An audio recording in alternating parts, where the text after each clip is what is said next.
We just won the IMSA Michelin Pilot Challenge race at Indianapolis Motor Speedway. I threw some cameras in the car during our test sessions there, and I wanted to see how close the iRacing GT4 is to the real-life car. Let's take a look.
To do this test, I tried to match the parameters as best I possibly could. That includes same track temp, same air temp, equal fuel level, and I tried to drive on equal tire life. So I drove a few laps in the sim to wear the tires out, and I couldn't believe how close it was. If you stick around to the end of the video, I'll actually tell you the gap between the two laps, IRL versus iRacing.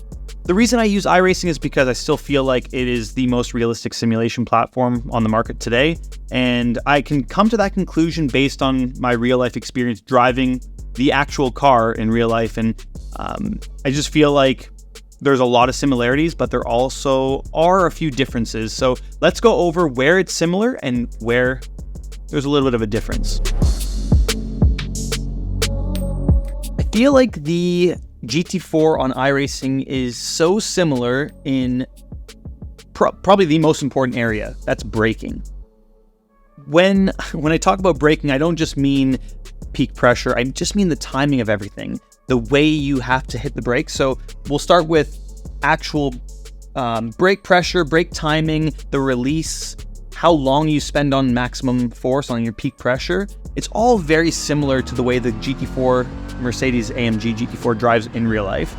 So using this as a training tool is great for me because I get that timing down. When I go to a track, I mean, there's no secret why I'm on pace from lap one. The moment I hit the track, we're already on the pace that, is required to run at the front of the pack. So not just brake timing, the holding pressure, the release, the rate of release, I'm talking about even weight distribution. It's so important in GT4 to have the steering wheel really pointing and, pointing straight. You need the weight distribution even across both front tires for it to stop well. And I find that interesting because, the GT4 doesn't have a lot of downforce, and it does take that into account in iRacing. If you have any sort of weight transfer where you're uneven in terms of the load on the front tires, it doesn't stop as well as if you initially have your brake pressure on with even weight distribution on the front tires. So that's a really, really nice point and attention to detail, and something that I find really helps me in real life. It forces me to focus on keeping my weight distribution even to get maximum braking efficiency. Where I think it can be improved is, you may see between the two videos, you've probably saw that I was hustling the car a lot more in real life versus on the sim. Although it is a little bit more loose and you can play with the car on the sim, it's not the most efficient way to drive in iRacing at the moment.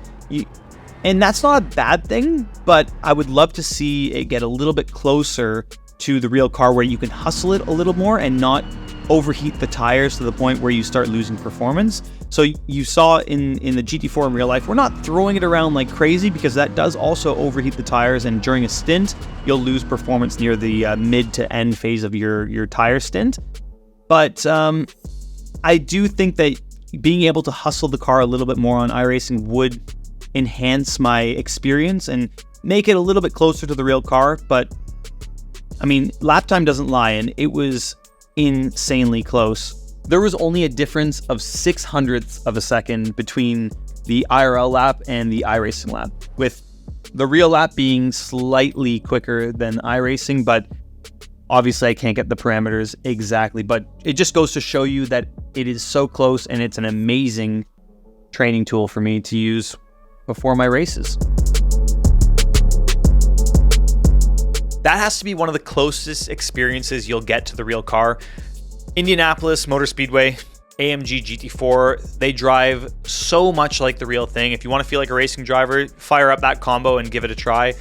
The lap time was close, the driving experience was close, and I really used it as a training tool before we went to the race, and it was an instrumental factor in us doing so well. Myself and Bryce Ward, my teammate, we used the sim for several hours beforehand to train, and we hit the track running. If you guys enjoyed the comparison video, let me know down in the comments. And if you have nothing to say, you just have no ideas, write "Kiss the Bricks" in honor of our win at the Brickyard. Just write "Kiss the Bricks." I'll know that you made it to this point in the video. If you've liked the video, make sure you don't forget to like it and subscribe to the channel if you haven't already. I will see you guys in the next video.